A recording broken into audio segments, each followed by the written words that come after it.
Hi everybody, it's Linda from Linda Takes It Back. Today I'd like to give you my week 15 update and also talk to you about how to break a stall.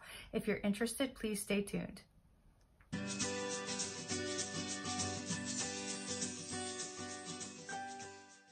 I'm a little out of practice on my stats, but we're gonna give it a shot. My name is Linda. I'm 5'4". I had my surgery on May 17th, 2019 at the Hospital of the University of Pennsylvania in Philadelphia. It's really hard to say, with Dr. Dumon from the Penn Bariatrics. Okay, so my starting weight was 217. Day of surgery, I was 201.1. And let's start with week 11, because week 11 is the start of the stall, okay? Week 11, 174.6. Oh, actually it's week 10. Week 10, 174.2. Week 11, 174.6. Week 12, 174. And then I went to Cancun. Week 13, 176. And week 14, back down to 174.1. Yay! And this week, week 15, 173.3. Yay, I'm back. Okay, we're going down. It's the lowest I've been so far, and I'm so happy. So yeah, the stall was like just the brakes put on everything. And I don't know if you watched my last video or not, but if you have a second, I'm going to put that in the description below. It's about Built Bars and how delicious they are and how delicious I found them. And really just going back over the whole stall, that was the biggest factor in everything, was that I was going over my calories and I was having like 2 Built Bars a day and I just couldn't stop. I just had to keep having them. And as soon as they were out of the house, my stall broke. And so if you have a slider food like that you know you're just snacking on all day, or that you just can't say no to, get it out. Just get it out. But I did have my 12-week checkup. I think I had it at week 14 because I was away, and that was the soonest I could get an appointment. The dietitian had a lot of great tips for me on breaking a stall. So these are some of the things that I'm working in now to make sure I keep losing. One of the things she said was to up my fiber, because I wasn't really feeling very full, and I'm not one of the lucky ones who doesn't feel hungry. I actually felt hungry since the very first minute I came home from the hospital. I felt my stomach growling and grumbling. I mentioned it in my first week videos. Like, I thought this wasn't supposed to happen, but I do have hunger. I wake up and I'm starving every morning. So she suggested getting more fiber in, working in more vegetables and more fruits, and also adding benefiber to things. One tip, she said that if I, say, have dinner and a half an hour to 45 minutes later, I feel hungry again, then whatever snack I have, I should work in fiber into that snack to help fill me up. So all those things I'm trying to work in. The other thing she said was to log everything. And I had been logging everything pretty steadily until I went away on vacation. So I made sure when I got back that I got back into the habit of doing that. And the third thing she said was to change up my exercise. If I always do 20 minutes, then up the time. If I always do the recumbent bike like I do, then try to incorporate a different kind of cardio, that your body gets used to whatever you're doing and adjusts. So, you know, work in weights or just change it up. So what I did, I went to the gym this week and I did 10 minutes on the recumbent bike because that helps my knees and gets my joints moving a little better. And then I did 10 minutes on the elliptical.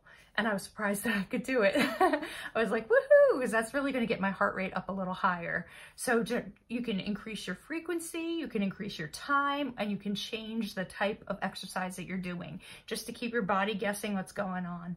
And all those things have been helping. I hope they continue to help. And I'm just going to keep doing that and changing things up, like she said. I was even thinking of changing up what meal I had when, because sometimes in the morning I was really in the routine of having 1 egg with cheese every morning. But now if I'm really, really hungry, I have a 1 protein bar in the morning. It's super filling and it keeps me from snacking in the morning. And then at lunch, I'll have the egg or something else. But I'm just trying to think about it and change it up a bit. So I did have my 3-month checkup, and that involved getting a ton of blood work done, and everything was great. All my levels were great. Before my surgery, every time I had blood work done, I was in the low range on vitamin B12 and also with vitamin D. So this time I'm not. I'm right in the range. I'm not like on the super low side, and I've been taking my calcium, so everything is good, and I'm really happy about it. I was kind of worried, and I did it before I went on vacation just in case, like, I don't know, in case I messed up on vacation. But my hair is falling out. It's falling out like crazy. So I'm brown again. I decided not to do purple again because you have to bleach your hair, and I didn't want to damage it more when it's already going through a lot right now. So they did my roots like they usually do, and then they pulled brown toner through. I don't know if that's gonna last like regular hair color, but I just wanted to take it easy on my hair and not try to like do more chemical processes on it than I need to. So another thing I've been working on is trying to accumulate some clothes for fall, because I don't have anything in the sizes that I'm in like a 16, 14 right now, but like a large, but I don't have anything. So if I go down a size, I've got nothing. And my mom came over and she brought me like 2 big bags of clothes, which was awesome.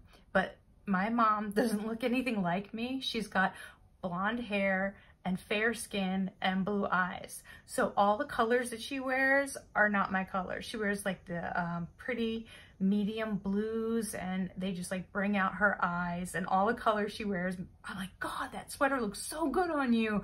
And then it wouldn't look good on me. So I got a few things out of it. She gave me a great, like, not a winter jacket, but like a nice fall jacket, black quilted. So I can't wait to wear that. One thing that just happened last week is that someone posted that they had a big lot of size large fall clothes, even winter clothes, on the Buy Nothing page. And I did talk about that in a previous video as well, how to save money on clothes. So I'll put that in the description too. So a Buy Nothing page is on Facebook, and it's very similar to a yard sale page, except you gift items. So if you have something that you don't want anymore, you can gift it. And then if someone wants it, they can say, oh, I'd love to have this. And when you're gifting, you get to choose who you're gifting to. So somebody posted a lot of clothes, and I wrote that I had just lost weight and I didn't have anything in that size, and she gave them to me.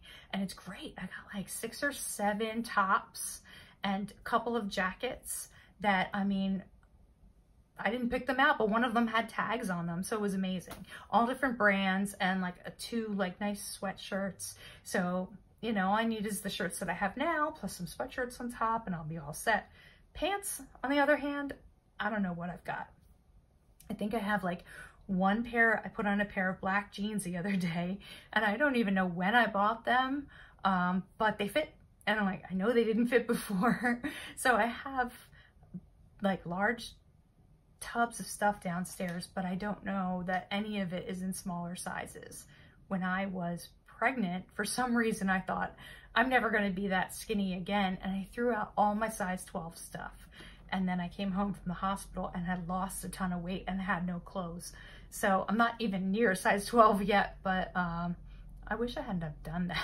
I don't know. I feel like a hoarder sometimes when you just keep every season in 3 different sizes, and it just seems really strange. You know, my husband just like walks into the store and he'll go, oh, that's my size, and grab a pair of pants without trying them on. And I have to try on every single thing now. And I have stages of clothes as I'm going into things. And it's funny because I'll have a large that'll be too tight, and then a large that'll be too big. I don't even understand women's sizes and what they do. It's crazy. But the Buy Nothing page is great, so keep an eye out on it. If you have anything to get rid of too, it's wonderful. I got rid of a couple of things, and then the lady said, well, I have a couple things in a smaller size, and she gave me a whole bag of clothes. So it was really amazing. It's starting to get dark outside, but I have a pretty sunset outside, so that's kind of cool. I have noticed that I guess I feel like some people have trouble being happy for me, for losing weight and for doing the thing I'm doing. But honestly, I feel like I have to hold back a little because everybody struggles with their weight. Like everybody, almost everybody that I've known. And it's hard when somebody else is having success at it and you're still struggling.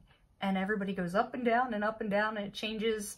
And so it's not something you can brag about. It's not something you can, you know, and I honestly feel uncomfortable when people like compliment me, but I just say thanks. Like, I don't really need to go on about it. And I'm trying not to, because I've been in all those places for a very long time, and you want to be happy for other people, but you're like, why can't I lose weight? Why can't this happen? And you're trying to make changes and nothing works. And so I'm just hoping that this is the one that helps me get to the place I want to be and be healthy and stay there.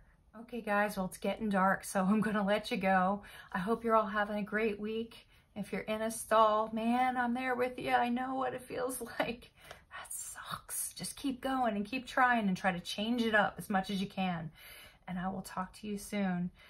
Let me know how you're doing in the comments, please. And I hope you'll subscribe and follow my journey. I'll talk to you soon. Bye.